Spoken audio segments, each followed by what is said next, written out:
No, we are not Tinos. We are chougiepupps. And it was time to do something about it because everybody kept asking about the name and we had to explain, oh, that's the people we brought the truck from. We didn't get a chance to, we were renovating the house and trying to turn the house into a home and all this kind of stuff. We're just getting around to the truck.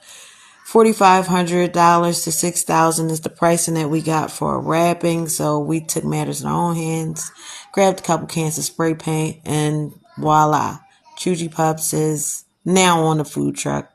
Colorful.